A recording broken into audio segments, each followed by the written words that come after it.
All right, we will begin our study of Titus chapter 1.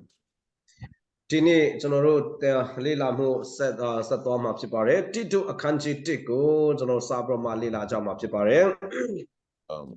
We've had a little bit of a break, but I'm glad to be back with you.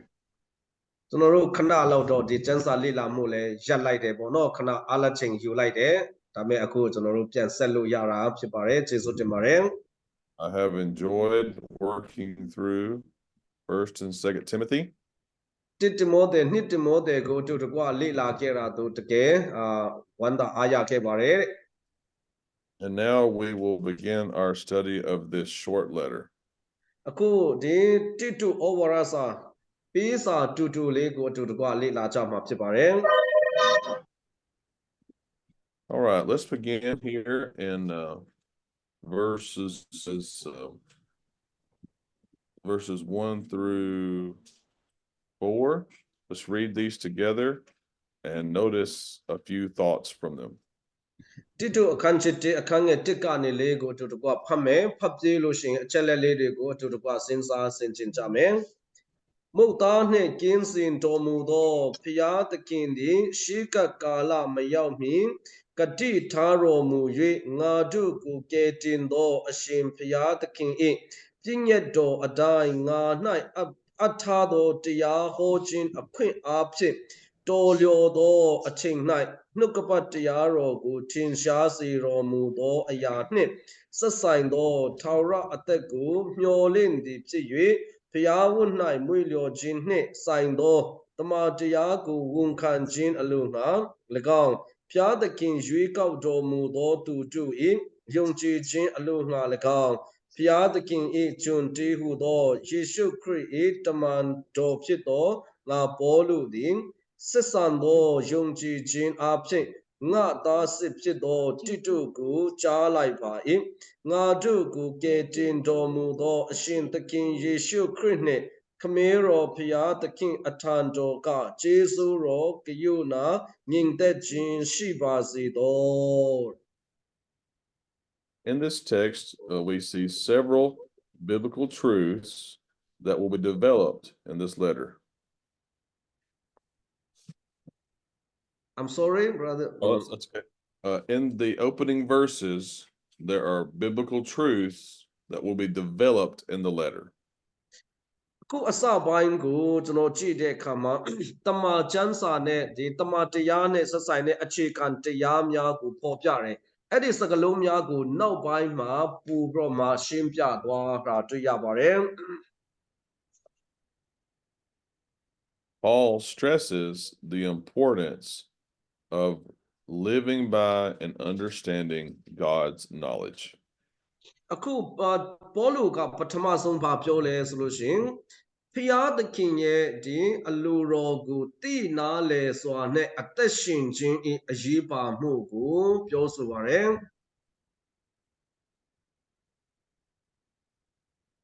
Like the unchanging God, sound doctrine also doesn't change.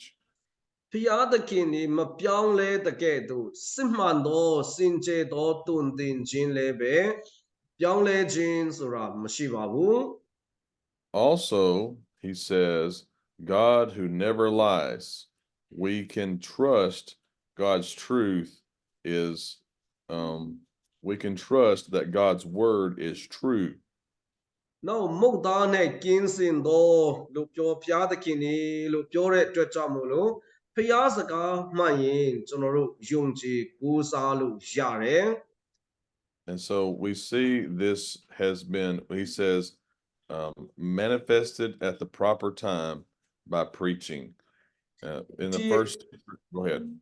ရှိကကာလမရောက်မီကတိထားတော်မူ၍ထိုရာသည်ဒီဝတ်ထားလျက်ရှိခဲ့ပါတော့လေအခုနှုတ်ကပတ်တရားတော်ကိုထင်ရှားစေတော်မူသောအရာနှင့်ဆက်ဆိုင်တယ်ဆိုတာတွေ့ရတယ်တရားဟောခြင်းအဖြစ်ဖွင့်ပြလာတယ် All right, then we notice the name Titus. ပြီးမှဒီမှာတိတုဆိုတဲ့နာမည်ကိုကျွန်တော်တွေ့ရတယ် Titus was a trusted co-worker of Paul. တိတုဟာပေါလုရဲ့ဒီယုံကြည်ရတဲ့လုပ်ဖို့ဆောင်ဘက်ဖြစ်ပါတယ် His name is not mentioned in Acts. တိတုရဲ့နာမည်ကိုတမန်တော်ဝတ္ထုထဲမှာမတွေ့ရဘူး But he is mentioned several times in Paul's letters. ဒါပေမဲ့ပေါလုရဲ့ပေးစာထဲမှာသူ့ရဲ့အကြောင်းကိုကျင့်ဖန်များစွာတွေ့နိုင်ပါတယ် So, what are some things that Titus did that were major parts of Paul's work? ဒါဆိုပေါလုရဲ့အလုပ်မှာတင်ပြောစရာဒါမှမဟုတ်ဒီအရေးပါတဲ့သူတယောက်ဖြစ်လာအောင်တိတုကဘာတွေလုပ်ခဲ့ပါသလဲ Titus was in Jerusalem around the time of the Jerusalem Council. တိတုဟာယေရုရှလင်မြို့သို့တင်ယေရုရှလင်မြို့၌စီးဝေးတဲ့အချိန်ခါမှာတိတုလည်းပါဝင်ခဲ့တယ်ဆိုတာတွေ့ရတယ် That's according to Galatians chapter 2, verses 1 through 10. အဲ့ဒါဂလာတိအခန်းကြီး2အခန်းငယ်1ကနေ10အရာကျွန်တော်တို့ပြောနိုင်တယ် Number 2, Now number 2 Titus was a key worker in the mission effort at Corinth. Now တိတုဟာကောရင်သုမြို့၌သာသနာလုပ်ငန်းအတွက်အတိကတော့ချက်အလုပ်သမားဖြစ်ပါတယ်တဲ့အတိကလှုပ်ဆောင်တော်သူကောရင်သုရဲ့သာသနာကောရင်သုမြို့သာသနာလုပ်ငန်းမှာအတိကလှုပ်ဆောင်တော်သူဖြစ်တယ်တိတုဟာ His name is mentioned extensively in 2 Corinthians. သူ့ရဲ့နာမည်ကိုဒုတိယကောရင်သုဩဝါဒစာဒုတိယဆောင်မှာပူ၍များစွာပေါ်ပြထားတာတွေ့ရပါတယ် Number 3, Number 3 Titus played a key role in the collection for the saints at Jerusalem. Now ဒီဟာတိတုကယေရုရှလင်မြို့ရှိတန်ရှင်းသောသူများအတွက်အလှူငွေကောက်ခံတဲ့နေရာမှာတိတုကအတိကတာဝန်ကိုယူမှဆောင်ရွက်တော်သူဖြစ်ခဲ့ပါတယ် This is mentioned in 2 Corinthians chapter 8. ဒီအကြောင်းအရာကိုကောရိန္သုဩဝါဒစာဒုတိယဆောင်အခန်းကြီး8၌တွေ့ရပါတယ် In this letter, we learn that Paul commissioned Titus to lead the work at Crete. Now ဒီတိတုဩဝါဒစာကိုကြည့်တဲ့အခါမှာပေါလုကတိတုကိုဒီဂရေတီကျွန်း၌လူအပ်သောအရာများကိုဆက်လက်လှုပ်ဆောင်မှုဆိုပြီးမှဒီထားခဲ့တဲ့ဒီပုဂ္ဂိုလ်တစ်ယောက်ဖြစ်ပါတယ်တင်းအုပ်များတင်းလူကြီးများကိုခတ်အံ့ဖို့ရန်ထားခဲ့တာဖြစ်ပါတယ် Let's see.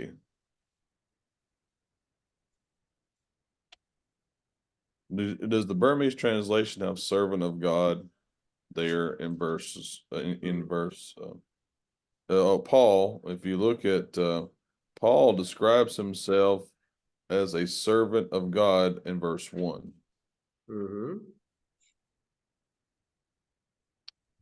So Paul describes as he's writing this letter, we're reminded that Paul is a servant and an apostle. Oh yes here Verse 1. ဘုရားသခင်၏ကျွန်တည်းဟုသောယေရှုခရစ်၏တမန်တော်ဖြစ်သောငါပေါလု Yes we have it in verse 3 yeah. Verse 3. Okay. All right. So let's move on. As we look here at the introduction,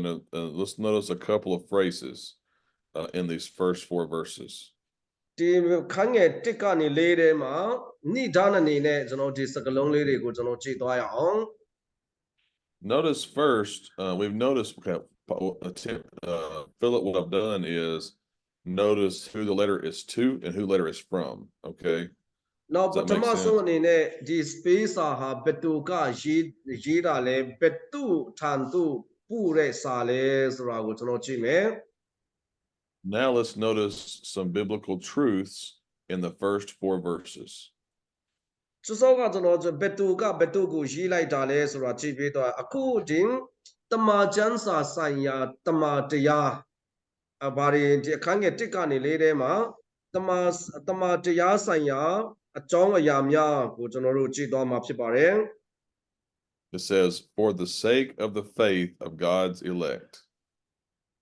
ဖျားသခင်ဒီရွေးကောက်တော်မူသောတန်ရှင်းသောသူများအတွက်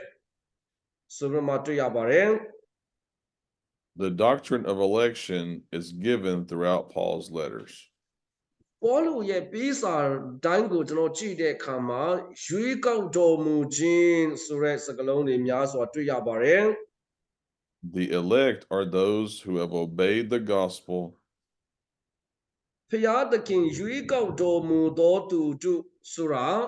ဤဝန်ကီလိတရားကိုနားထောင်သောသူများကိုပြောနေတာဖြစ်ပါတယ်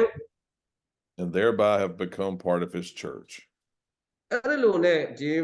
ခရစ်တော်ရဲ့အသင်းတော်၌တင်းဝင်သူတွေဖြစ်လာတဲ့သူများဖြစ်ပါတယ်သူတို့တွေကရွေးကောက်ခြင်းခံရသောသူများဖြစ်ပါတယ် Let's understand the doctrine of election is not a specific choosing by God. အဲ့ဒါကြောင့်ဒီမှာဖျားသခင်ရွေးကောက်တော်မူခြင်းလို့ပြောတဲ့အခါမှာဖျားသခင်ကတူးတယောက်ကိုတီးတန့်ရွေးချယ်ပြီးမှကြံတဲ့သူတွေကိုမရွေးချယ်ဘူးဆိုတာမျိုးမဟုတ်ဘူးနော် But it is a statement regarding anyone who chooses to obey God's covenant. တောင်းရဲ့ဘာကိုဆိုလို့လဲဆိုလို့ရှိရင်ဖျားသခင်ရဲ့ဒီပြည်ငင်တရားကိုရွေးချယ်ပြီးမှယုံကြည်နာခံတဲ့သူများအတွက်ဖျားသခင်ရဲ့ရှေးကကာလပတ်လုံးဒီစီမံကိန်းထားတဲ့အရာကိုဆိုလိုတာဖြစ်ပါတယ်နော်ဘယ်သူကတင်ချင်းရမယ်မရဘူးဆိုတဲ့ရွေးကောက်ခြင်းမျိုးမဟုတ်ဘဲနဲ့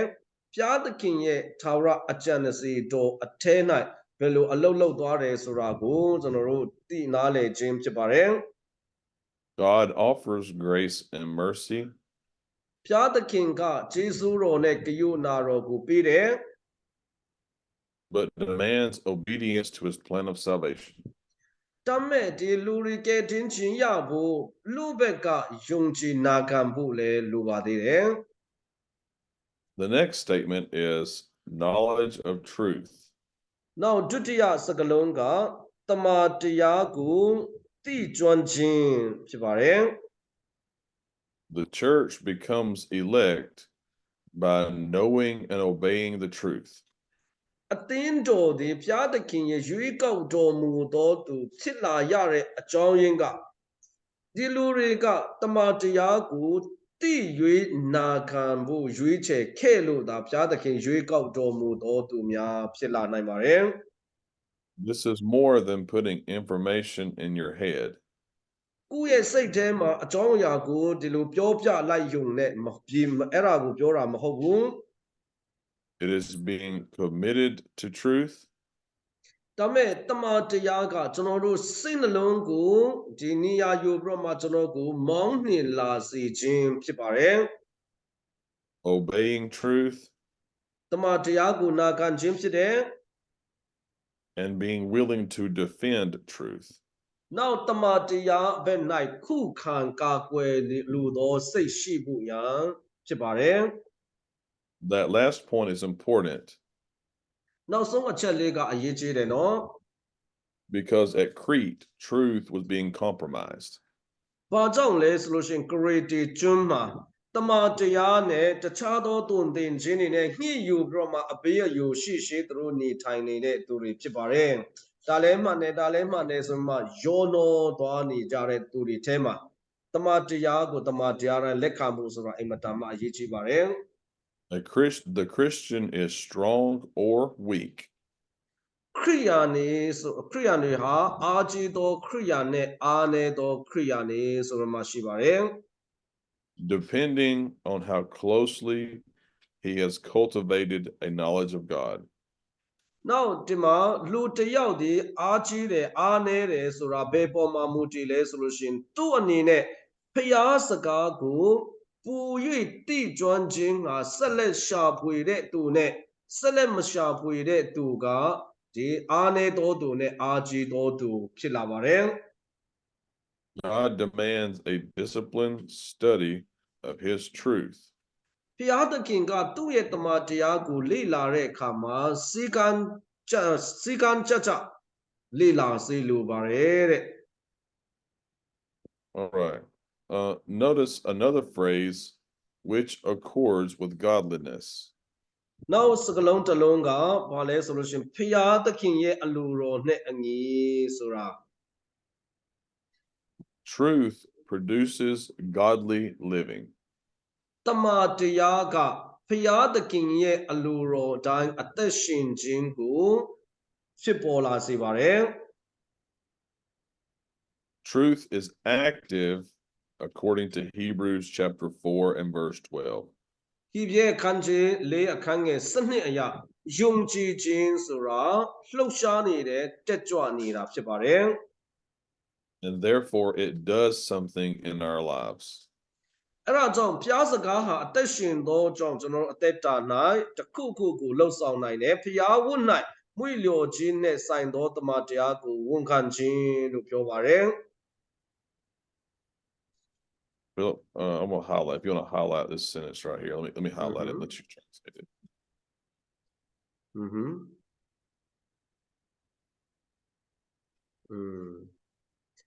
ဓမ္မသစ်ကျမ်းထဲမှာတမန်တရားဆိုတာသိဖို့လဲလိုအပ်တဲ့ကဲ့သို့လက်တွေ့ကျင့်သုံးဖို့ရန်လဲလိုအပ်တဲ့အကြောင်းပေါ်ပြထားပါတယ်သိလဲသိရမယ်လှုပ်လဲလှုပ်ဆောင်ရမယ် Godliness refers to a devotion that is manifested by our behavior. ဖျားဝတ်၌မွေလျော်ခြင်းဆိုတာဖျားစကားကိုကျွန်တော်တို့ရဲ့အသက်တာ၌ထင်ရှားစေခြင်းကိုဆိုလိုပါတယ်တဲ့ The sequence of these three terms ဒီဝေါဟာရသုံးခုရဲ့ဒီဆက်လက်ဆက်ဆက်မှုရှိတဲ့ဒီဝေါဟာရသုံးခုအကြောင်းကိုလေ့လာကြည့်တဲ့အခါမှာတဲ့ faith, knowledge, godliness. ယုံကြည်ခြင်းသိပညာနောက်ဖျားဝတ်၌မွေလျော်ခြင်းဆိုတဲ့စကားလုံးသုံးလုံးဟာ These suggest a pattern for Christian growth. ဒီဖြစ်စဉ်သုံးခုဟာခရိယာန်ကြီးထွားခြင်းဖြစ်စဉ်ကိုဖော်ပြတာဖြစ်ပါတယ် Faith comes from knowledge. ယုံကြည်ခြင်းဆိုတာသိခြင်းကနေလာတယ် And it produces godliness. အဲ့ဒီသိယုံကြည်ခြင်းဆိုတာသိခြင်းသိပြီးမှဖျားဝတ်၌မွေလျော်သောအသက်တာကိုဖြစ်ပေါ်လာစေတယ် Now let's skip down to this last phrase on the slide. ဒီပြက်ကွက်တဲကနောက်ဆုံးစာကြောင်းလေးကိုကျွန်တော်ကြည့်ရအောင် One thing Paul stresses is that you've got to have both belief and behavior. ဒီမှာပေါလုကနောက်ဆုံးအရေးကြီးတာဘယ်လိုပြောလဲအတန်ထွက်ပြီးတော့မှဟောပြောဖို့အရေးကြီးတဲ့ကဲ့သို့အသက်တာအားဖြင့်လည်းတမန်တရားကိုဟောပြောဖို့အရေးကြီးတယ်လို့ပြောပါတယ် Now let's read verse 5. Let's see. Hang on. Let me look at something here. Let's put this down here. Let's see. Let's put it there. Let's begin in verse 5 and notice Timothy's mission at Crete. အခန်းငယ်9ကနေစပြီးတော့မှတိမောသေဒီဂရေတီကျွန်းမှာဘာလုပ်ရမလဲဆိုတာကိုကြည့်ရအောင် Is it verse just 5 or Yeah, let's start with just 5. ခန်းငယ်9ကိုပဲတစ်ချက်လောက်ဖတ်မယ်ငါသည်တင့်ကိုမှားထားခဲ့နှင့်ဒီအတိုင်းဂရေတီကျွန်း၌မစုံလင်သမျှတို့ကိုပြင်ဆင်၍မြို့ရွာများ၌တင်းအုပ်တို့ကိုခန့်ထားစေခြင်းငှာထိုကျွန်း၌တင့်ကိုငါထားခဲ့တည်း All right. In this text, we learn that elders will be appointed in the local church. ဒီကျမ်းပိုက်ကိုကြည့်တဲ့အခါမှာဒီတန်တရတင်းစုတိုင်း၌တင်းအုပ်တို့ကိုခန့်ထားဖို့ရန်ဖြစ်ပါတယ် He's going to give a list of qualifications. နောက်ဘယ်သူမျိုးကိုမှအသင်းအုပ်အဖြစ်ခန့်အပ်ရမလဲဆိုတဲ့အရေးချင်းတွေကိုပေါ်ပြတယ် That's very similar to what you have in Titus chapter, excuse me, 1 Timothy chapter 3. ဒီမှာဖော်ပြထားတဲ့အရေးချင်းတွေနဲ့တစ်တမောတဲ့အခန်းကြီး3ထဲမှာဖော်ပြတဲ့အရေးချင်းတွေကအတူတူတွေပဲ Now, as you notice in this slide, ဒီအခုသူပြတဲ့ဒီပြကွက်တဲကိုကြည့်တဲ့အခါမှာ the lists are not exactly the same. သူ့ရဲ့စည်ရင်းတွေကတိတိကျကျကွက်တိတော့မတူဘူးတဲ့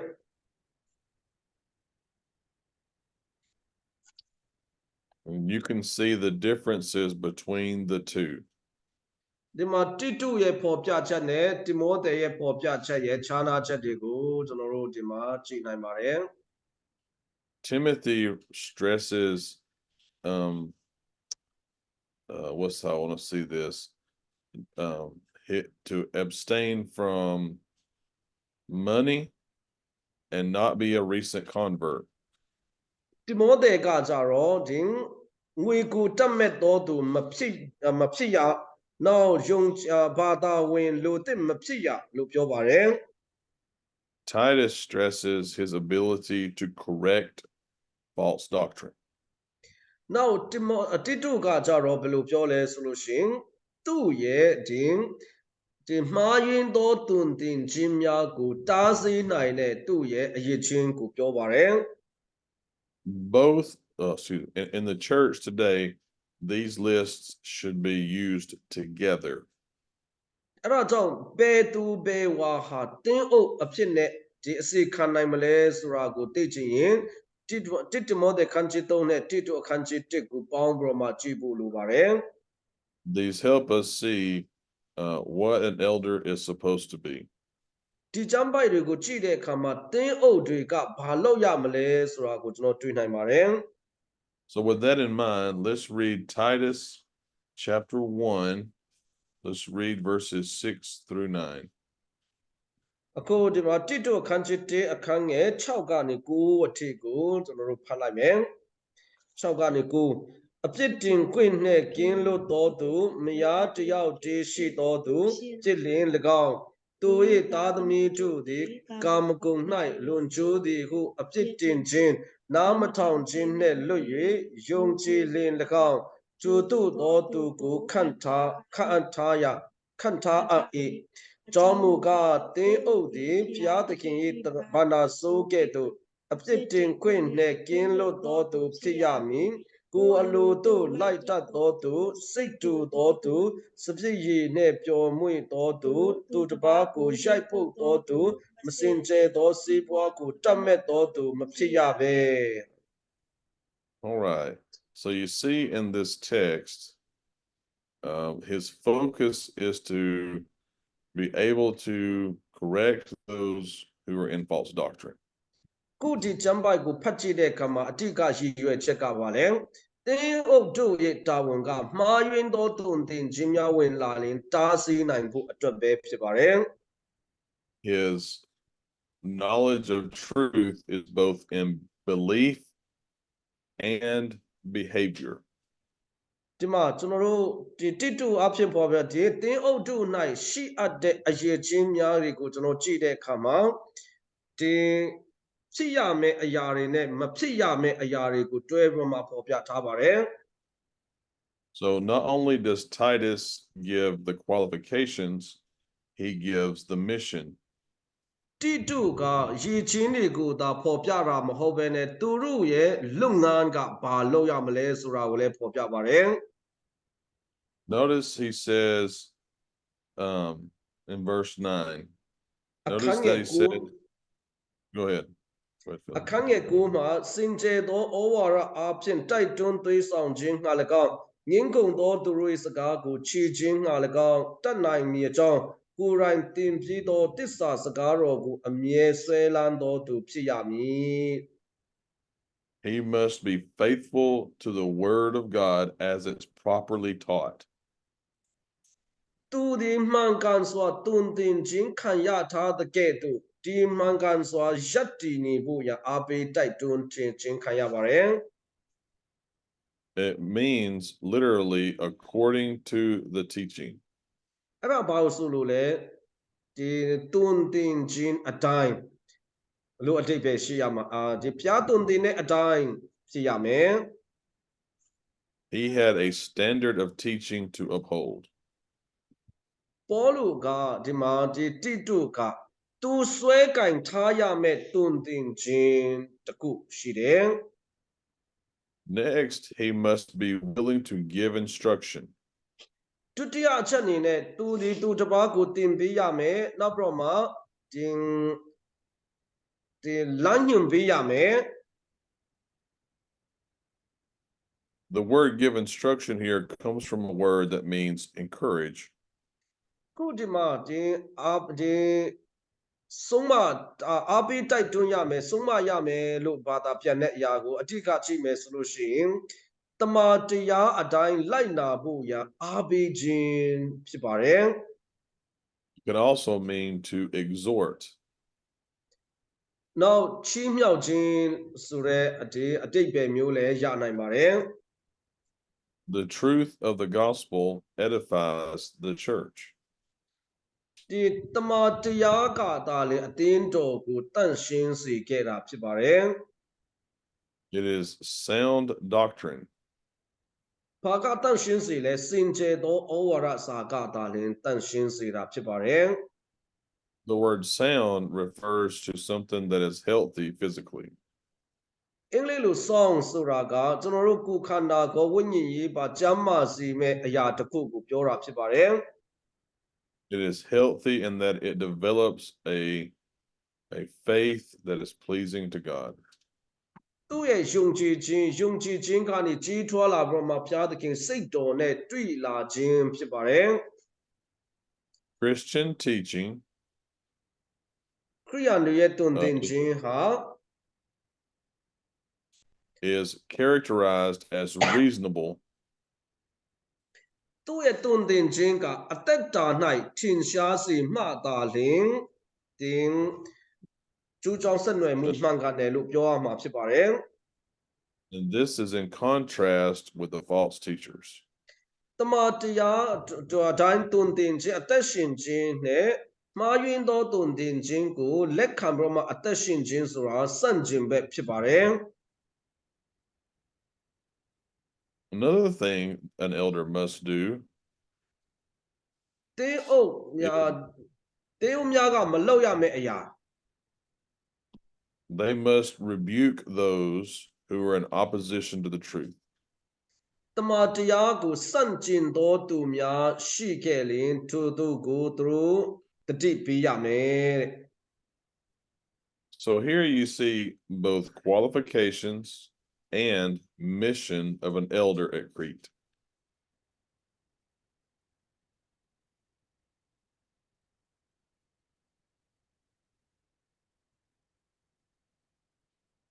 Did you get that, Philip? I'm sorry Did you hear that? Did I get you? Did I get okay? Here in chapter 1, you have both the mission and the qualifications of an elder at Crete. အခုဒီတိတုအခန်းကြီး1ကိုကြည့်တဲ့အခါမှာတင်းအုပ်လူကြီးများရဲ့အရေးအချင်းများနဲ့သူတို့ရဲ့လုပ်ငန်းများကိုဖော်ပြပါတယ် All right, Philip, do you want to take time to kind of summarize a little bit? I think that is a good one in Okay. တိတုအခန်းကြီး1မှာတင်းအုပ်လူကြီးများ၌ရှိအပ်တဲ့အရေးအချင်းကိုဖော်ပြသည့်အပြင်ဘာလှုပ်ဆောင်ရမယ်ဆိုတာကိုပါဖော်ပြထားပါတယ်တဲ့နော်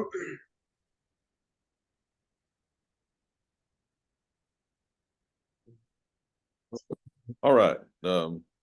Let's move on to the final 6 verses. နောက်ကျန်တဲ့ဒီ6ခန်းကိုလည်းကျွန်တော်ဆက်ပြီးမှကြည့်ရအောင် And let's notice the problem that is going on at Crete. Crete ကျွန်း၌ဖြစ်ပျက်နေတဲ့ပြဿနာများကိုကျွန်တော်ကြည့်ရအောင် Shall we begin reading Let's read verses 10 and 11. အခန်းငယ်10နဲ့11ကိုကျွန်တော်ဖတ်မယ်အကြောင်းမူကားနားမထောင်ဘဲအချင်းနှီးသောစကားကိုပြော၍လှည့်ဖျားတတ်သောသူအများရှိကြ၏အည်ဖျားလှေးခြင်းကိုခံသောသူတို့တွင်လည်းအကျိုးသဖြင့်ရှိကြ၏သူတို့၏နှုတ်ကိုပိတ်ရမည်သူတို့သည်မစင်ကြယ်သောစီးပွားကိုတတ်မဲ့လျက်မပေးအပ်သောဩဝါဒကိုပေး၍တအိမ်တောင်လုံးကိုမှုတ်လှန်တတ်ကြ၏Notice some descriptions of the false teachers here at Crete. ဒီကဂရေတီကျွန်းမှာရှိတဲ့မှားယွင်းသောတုန်တင်ဆရာတွေရဲ့သက်ရှင်ပုံရှင်နည်းကဘယ်လိုရှိလဲဆိုတာကျွန်တော်ကြည့်ရအောင် First, insubordinate. သူတို့တွေကဘယ်လိုနေလဲဆိုလို့ရှိရင်ဒီအမိန့်နာခံခြင်းဒါမှမဟုတ်နာခံလို့တဲ့စိတ်ထားလုံးဝမရှိဘူးတဲ့ This is someone who is rebellious and disobedient. အဲ့ဒါဘာလို့ဆိုလို့လဲဆိုလို့ရှိရင်ငင်းဆန်တော်သူဒါမှမဟုတ်နားမထောင်တော်သူကိုဆိုလိုပါတယ်တဲ့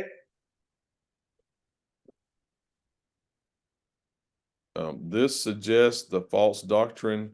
was coming from within the ranks of the church. ဒီအရာကဘာကိုပြနေလဲဆိုလို့ရှိရင်မှားယွင်းသောတုန်တင်ဆရာများဆိုတာအသင်းတော်အပြင်ဘက်ကလာတာမဟုတ်အသင်းတော်အထဲကနေပဲထွက်လာတာဆိုတာပေါ်ပြပါတယ် Notice they are contentious toward God's truth. ဒီလိုတွေကဖျားရဲ့တမန်တရားနဲ့ပတ်သက်ပြီးမှသူတို့က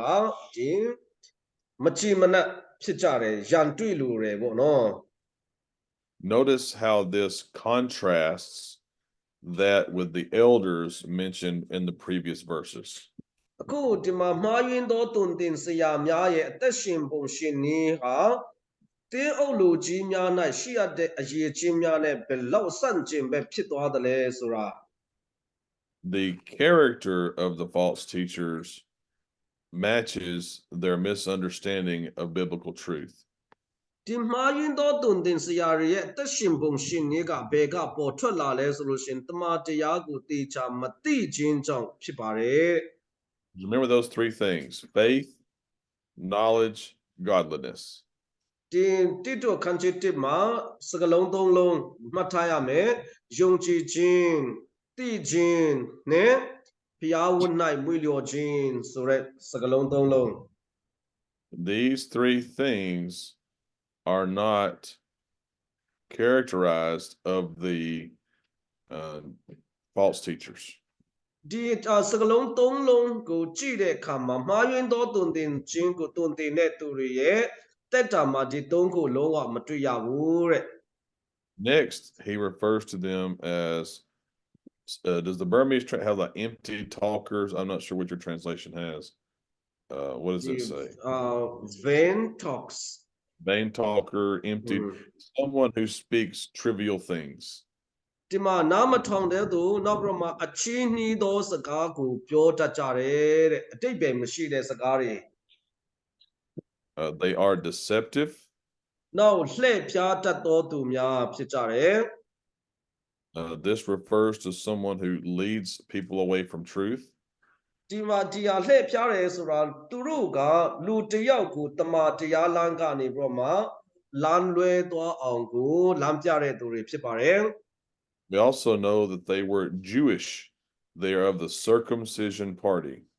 နောက်ဒီလူတွေကအရေးဖျားလှီးခြင်းကိုခံတော်သူတို့ဖြစ်တယ်ဆိုတဲ့အတွက်ကြောင့်မို့ဂျူးလူမျိုးတွေဖြစ်ကြပါတယ် In this time,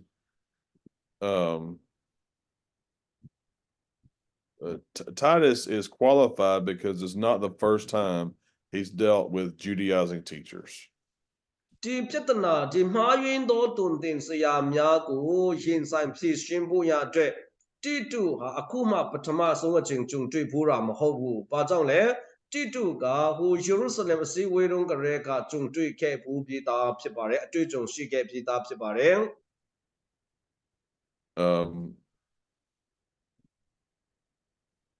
it seems in Acts 15,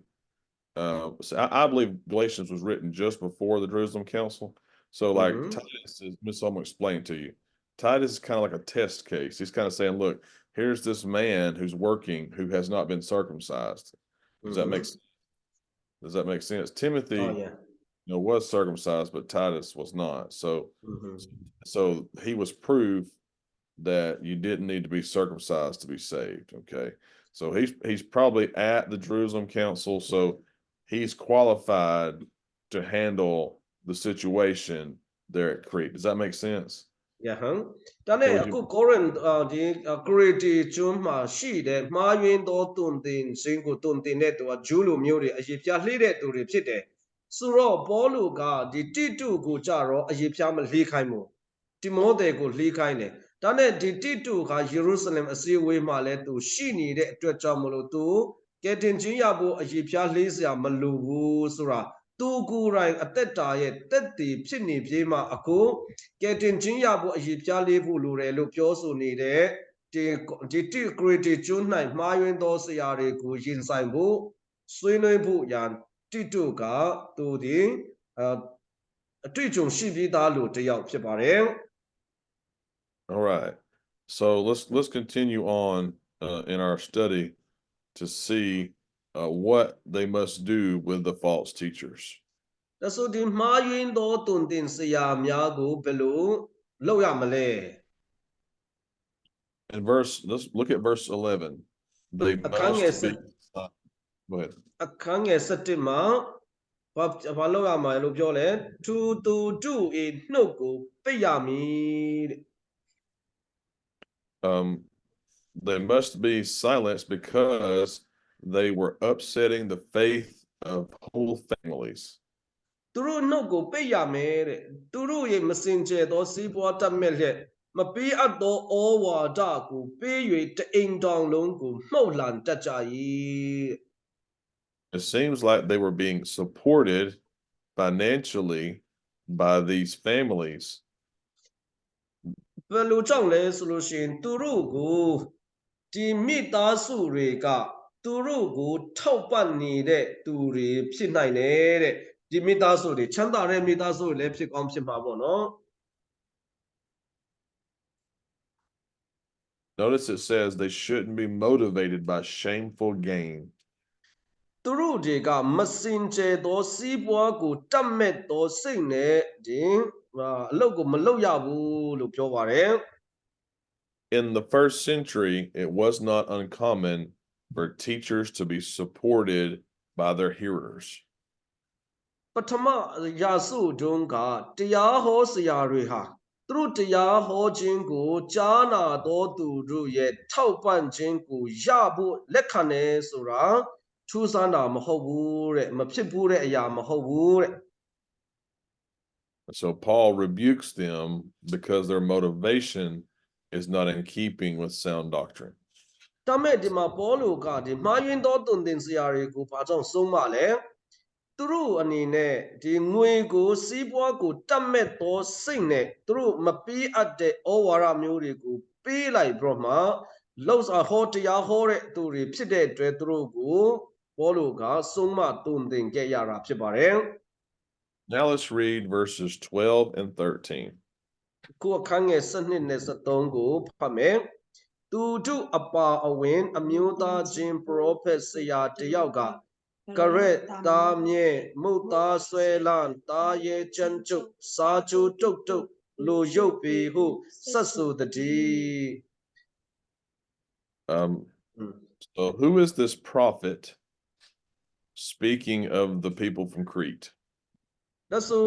ဒီဂရေတီကျွန်းရှိလူတို့ရဲ့အကြောင်းကိုကြိုတင်ဟောပြောတဲ့ပရောဖက်ကဘယ်သူလဲတဲ့ Most suggest it was a man named Epimenides. ဒီ prophet ကဘယ်သူလဲဆိုအများစုက Epimenides ဆိုတဲ့ပုဂ္ဂိုလ်လို့ပြောကြပါတယ်တဲ့ Epimenides He was a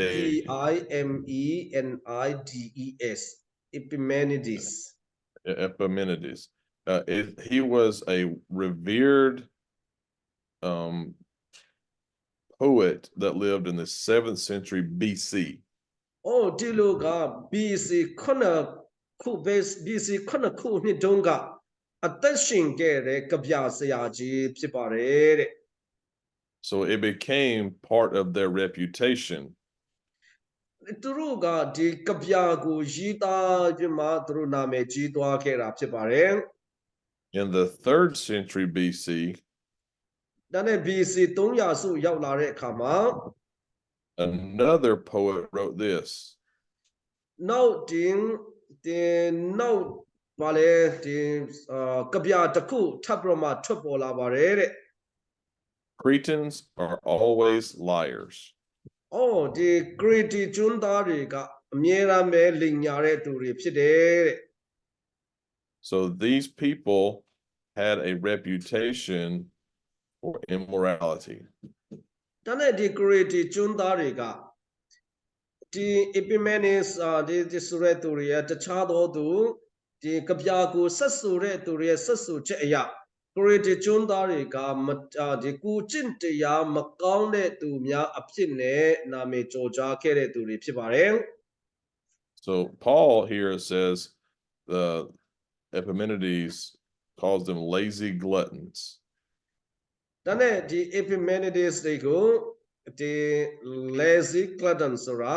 ပြင်းရည်တဲ့စားကျူးတဲ့သူလို့သုံးပါတယ် Another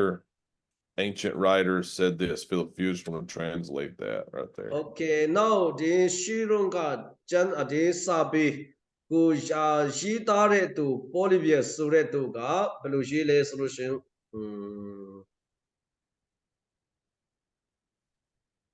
သူတို့ကဒီအကျိုးအမြတ်ကိုရခြင်းသောကြောင့်တော်၎င်းနောက်ချမ်းသာကြွယ်ဝခြင်းကိုတတ်မဲ့ခြင်းကတော်၎င်းသူတို့ကိုစိုးမိုးထားပါတယ်တဲ့ Now the Crete ကျွန်းသားတွေက the only people in the world in whose eyes no gain is disgraceful. The Crete ကျွန်းသားတွေကဒီ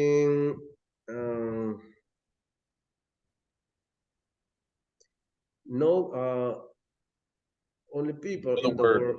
in whose eyes no gain is disgraceful. What they're saying is they will do whatever they can to make money. ဒါနဲ့ Crete ကျွန်းသားတွေကပတ်စံရဖို့အရေးဆိုပါမစို့လောက်တဲ့ဒီလူသားတွေဖြစ်တယ်လို့ပြောပါတယ်နော်သူတို့ကဘာလဲအကျိုးအမြတ်ကိုနှစ်သက်မြတ်နိုးတယ်နောက်ချမ်းသာကြွယ်ဝခြင်းကိုတတ်မဲ့တဲ့အတွက်ကြောင့်မို့လို့ဒီပတ်စံရဖို့ဆိုပါမစို့ကိုလောက်တတ်တဲ့လူတွေဖြစ်တယ်လို့ Polybius ကလည်းရေးသားခဲ့ပူပါတယ်တဲ့ So we see the people of Crete had a terrible reputation. ဒါနဲ့ Crete ကျွန်းသားတွေကတကယ်ကိုစူးရွားတဲ့နာမည်နဲ့ဒီနာမည်စူးရှိခဲ့ကြတာဖြစ်ပါတယ် One more quote, okay? Another man said that Polybius also said this. Now Polybius ကပဲနောက်တစ်ခုပြောဆိုပါသေးတယ် Crete ကျွန်းသားတွေနဲ့ပတ်သက်ပြီးတော့မှ It is almost impossible to find personal conduct more treacherous than those of Crete. Now သူဘာပြောလဲဆိုလို့ရှင် Crete ကျွန်းသားတွေရဲ့အသက်ရှင်ပုံရှင်နည်းထက်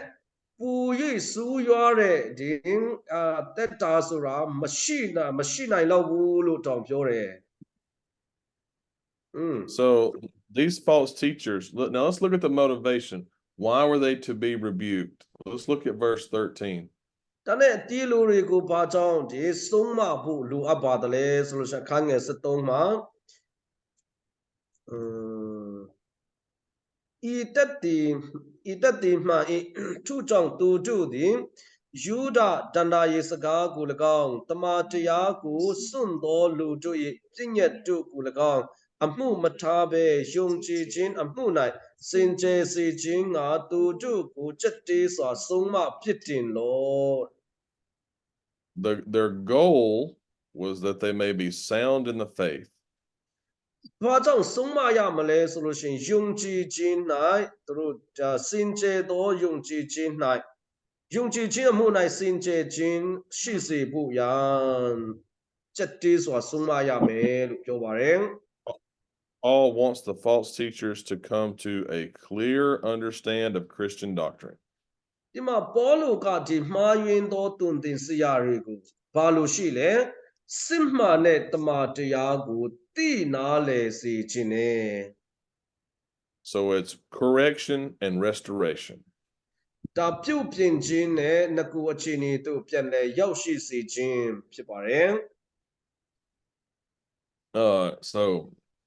all right, so I've already said that. Let's finish the chapter. Let's get verses 14 through 16. အခုအခန်းငယ်14ကနေ16 14တော့ဖတ်ပြသွားပြီ15ကနေ16စင်ကြယ်သောသူတို့အားခသိန်းသောအရာတို့သည်စင်ကြယ်လျက်ရှိကြ၏မစင်ကြယ်မယုံကြည်သောသူတို့အားအဘယ်အရာမျှမစင်ကြယ်သူတို့၏နှလုံးလည်းမစင်ကြယ်ကိုတိသောစိတ်လည်းမစင်ကြယ်သူတို့သည်ဖျားသခင်ကိုတိယောင်ဆောင်တော်လဲအကျင့်အားဖြင့်ဖျားသခင်ကိုငင်းပယ်ကြ၏ဆက်ဆုပ်ယွန်ရှာပွဲသောသူနားမထောင်သောသူကောင်းသောအမှုတစ်ခုကိုမျှပြုတ်တတ်သောဉာဏ်မရှိသောသူဖြစ်ကြ၏ Right. In this text, Paul states very clearly problems that they were having with their moral life. ဒီကျမ်းပိုင်းမှာပေါလုကခရစ်တီကျွန်းသားတွေရဲ့ဒီအကူကျင့်တရားနဲ့ဆက်ဆိုင်ပြီးတော့မှကြုံတွေ့ရတဲ့ပြဿနာတွေကိုပေါ်ပြပါတယ် Contrast the false teacher with a faithful elder. ဒီမှားယွင်းသောတုန်တင်စရာများနှင့်တစ္ဆာရှိသောတင်းအုပ်များကိုစန့်ကျင်ဘက်ပေါ်ပြထားပါတယ် A faithful elder was a house manager. တစ္ဆာရှိသောတင်းအုပ်ကအင်ကိုထိမ့်သိမ်းအင်ကိုစောင့်ရှောက်တော်သူဖြစ်ပြုစုတော်သူစောင့်ရှောက်တော်သူဖြစ်တယ် The false teacher was a house wrecker because he was upsetting families' faith. ဒါပေမဲ့မှားယွင်းသောတုန်တင်စရာတွေကအင်ကို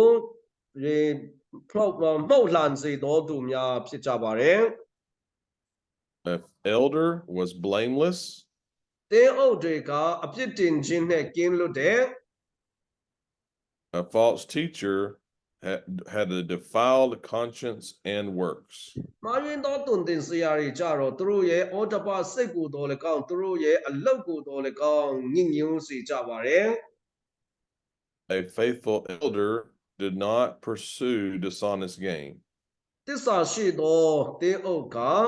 မတရားသောအကျိုးစီးပွားကိုတတ်မဲ့၍ဒီလှုပ်ဆောင်ခြင်းမရှိဘူး A false teacher, remember, would do anything for dishonest gain, especially ဒါပေမဲ့ teaching. မှားယွင်းသောတုန်တင်စရာတွေကြတော့ပတ်စံရဖို့အရေးဆိုလို့ရှိရင်ဘယ်အကြောင်းအရာပဲဖြစ်ဖြစ်သူတို့ဟောသွားတာပဲတဲ့ A faithful elder is not quick-tempered or intemperate, which တစ္ means ဆာရှိသောတင်းအုပ်တွေကဒီစိတ်မတူဘူးတဲ့မြန်ဆန်ဆန်နဲ့စိတ်မဆိုးတတ်ဘူးစိတ်မတူတတ်ဘူးတဲ့ a false teacher had no self-control, acting like a wild beast. ဒါပေမဲ့မှားယွင်းသောတုန်တင်စရာတွေကကိုချုပ်တေးခြင်းလုံးဝမရှိဘဲနဲ့တောရိုင်းတရိษနေကဲ့သို့ပြုမှုကြတယ်တဲ့ A faithful elder holds fast to sound doctrine. တစ္ဆာရှိသောတင်းအုပ်ကစင်ကြယ်သောတုန်တင်ခြင်းကိုဆွဲကင်ထားတယ် A false teacher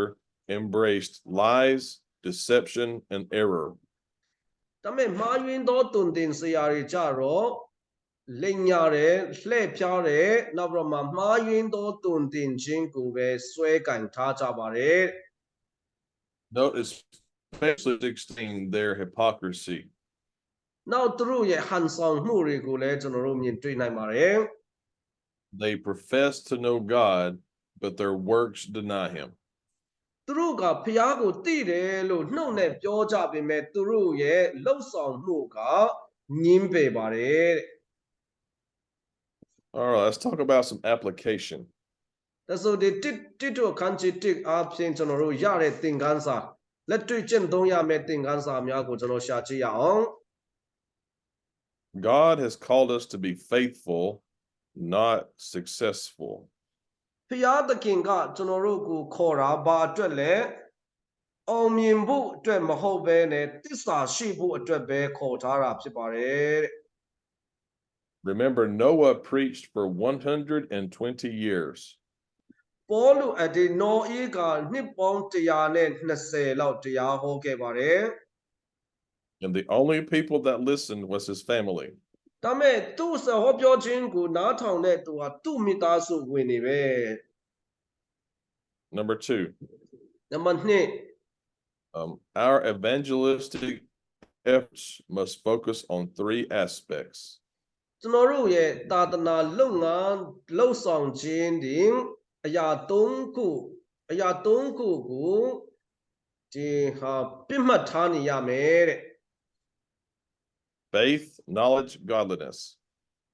ယုံကြည်ခြင်းသိခြင်းနဲ့ဘုရားဝတ်၌မွေ့လျော်ခြင်း Always strengthening faith through the knowledge of God, which produces devotion to him. ကျွန်တော်တို့ဒီမှာဒီဘုရားသခင်ရွေးကောက်တော်မူသောသူများနဲ့ဆက်ဆိုင်တော်မှာယုံကြည်ခြင်းနဲ့ဆက်လက်အားပေးမယ်တမန်တရားကိုသိကျွမ်းခြင်းနဲ့ဆက်လက်အားပေးပြီးတော့မှအသက်တာ၌ဘုရားဝတ်၌မွေ့လျော်သောအသက်တာကိုဆက်လက်ပြီးတော့မှတည်ဆောက်သွားဖို့ရန်ဖြစ်ပါတယ် Number 3, နံပါတ်3 orderliness does matter to God, according to 1:5. ခန်းချစ်တဲ့အခန်းငယ်9အရာဒီမစုံလင်သမျှတို့ကိုပြင်ဆင်၍စုံလင်စေခြင်းဒီဘုရားသခင်ရဲ့အလိုတော်ဖြစ်ပါတယ်တဲ့ The church is not to be a place of chaos, အသင်းတော်ဒီဘယုံသုံးကားဖြစ်တဲ့နေရာမဖြစ်ရဘူးအစဉ်အတိုင်းရှိရမယ်တဲ့ instead it is a place of unity and harmony. အသင်းတော်ဟာဒီတလုံးတဝတည်းလည်းရှိရမယ်နောက်ဒီတစုတည်းလည်းရှိရမယ်စေလုံးမှုလည်းရှိရမယ်နောက်တစုတည်းလည်းရှိရမယ် All right, number 4. နံပါတ်4 Notice Paul's motivation as a preacher of the gospel. ပေါလုဒီဧဝံဂေလိတရားကိုဟောပြောတော်သူတယောက်အနေနဲ့သူ့ရဲ့လှုံ့ဆော်မှုကဘာလဲ It's about teaching the knowledge of truth. Go ahead and go start with that, Philip. It's about I think my connection is out so would you please repeat Oh yeah, it's about teaching the knowledge of truth and making sure one lives in accordance with sound doctrine. ဒီသူ့ရဲ့ဒီသာသနာလုပ်ငန်းရဲ့အဓိကဒီလှုံ့ဆော်မှုကတမန်တရားကိုတိကျွမ်းသောစိတ်အတိကျွမ်းစေခြင်းနဲ့ဒီတမန်တရားအဖြစ်အသက်တာကောင်းမွန်လာစေခြင်းဆိုတဲ့အရာနှစ်ခုကိုရှေ့ရှုထားပါတယ် Number 5, our hope of salvation is rooted in the nature of God. နံပါတ်5ကျွန်ုပ်တို့ရဲ့မျှော်လင့်ခြင်းနှင့်ကယ်တင်ခြင်းသည်ဖျားသခင်၏သဘောတဘာဝ၌အရင်ခံသည် Notice in the first verses, he talks about the inability for God to lie. ဘာကြောင့်လဲအခန်းငယ်1မှာဖျားသခင်၌မုတ်တာစကားကိုမပြောနိုင်မုတ်တာနဲ့ကင်းစင်သောဖျားလို့ပြောပါတယ် Number 6, နံပါတ်6 think about the privilege of being a servant of God. ဖျားသခင်ရဲ့ကျွန်ဖြစ်ရခြင်းရဲ့အခွင့်ထူးရပါတယ်လေ Moses is described this way. မောရှေလည်းပဲဖျားသခင်ရဲ့ကျွန်လို့ခေါ်ခြင်းခံရတယ် David is described this way. ဒါဝိဒ်လည်းဖျားသခင်ရဲ့ကျွန်ဟုခေါ်ခံရတယ် Many of the prophets are described this way. နောက်ပရောဖက်များလည်းပဲဖျားသခင်ရဲ့ကျွန်များဟုဒီခေါ်ပြခြင်းခံရပါတယ် And of course, Paul is described this. နောက်ပေါလုသူကိုယ်တိုင်လည်းပဲဘုရားသခင်ရဲ့ကျွန်ဟုခေါ်ဝေါ်ခြင်းခံရပါတယ် Now let's go to this last one here. နောက်ဆုံးနံပါတ်9သင်ခန်းစာ Never let the appearance of the soil determine where the seed of the gospel is planted. ဤဝန်ကီလေးတရားမျိုးစေ့ကိုကျဲရမဲ့နေရာကိုရှာတဲ့အခါမှာမြည်စီလွှာရဲ့ဒီပုံတရံကိုကြည့်ပြီးတော့မှ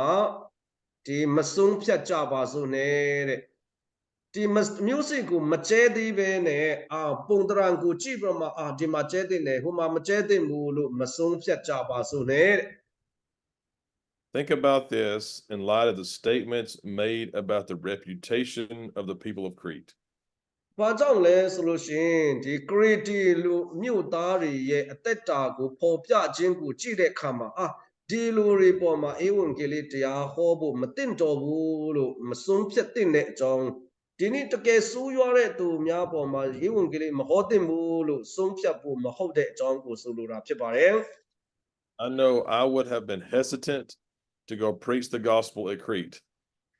သူ့ကိုခရစ်တီကျွန်း၌ဟောပြောဖို့ထိုချိန်လုံးကသူစီလွတ်ခြင်းခံရမယ်ဆိုရင်သူလည်းပဲစိတ်တွန့်တူမိမှာပဲ Paul was not that way and taught them the gospel. ဒါပေမဲ့ပေါလုအဲ့လိုလူစားမျိုးမဟုတ်ဘူးဘယ်သူဘယ်လိုမျိုးစားဘယ်လိုစားမျိုးစားမဆိုသူဧဝံဂေလိတရားကိုဟောပြောခဲ့ပါတယ် You never know who will respond to the gospel of Christ. ကျွန်တော်တို့ဟောပြောလိုက်လို့ဘယ်သူတွေကဧဝံဂေလိတရားကိုနားထောင်လာမယ်ဆိုတာလုံးဝမသိနိုင်ဘူး Okay, this concludes our study of Titus chapter 1. ဤမြလောက်နဲ့ကျွန်တော်တိတုအခန်းကြီး1လေ့လာမှုကိုအဆုံးသတ်သွားပါတယ် Lord willing, we'll start next Wednesday with Titus chapter 2. ဖျားလူတော်ရှိလင်လာမယ့်အပတ်အင်္ဂါနေ့ဗုဒ္ဓဟူးနေ့ကြာရင်ဒီတိတုအခန်းကြီး2ကိုကျွန်တော်ဆက်လက်လေ့လာသွားမှာဖြစ်ပါတယ် I hope you have a good night's rest and we'll see each other then. ဒီညကောင်းကောင်းအနားယူနိုင်ကြပါစေလို့ဆုတောင်းပါတယ်ဖျားလူတော်လာမယ့်ပတ်မှာတွေ့ကြမယ် Thank you have a good day All right, I'm here to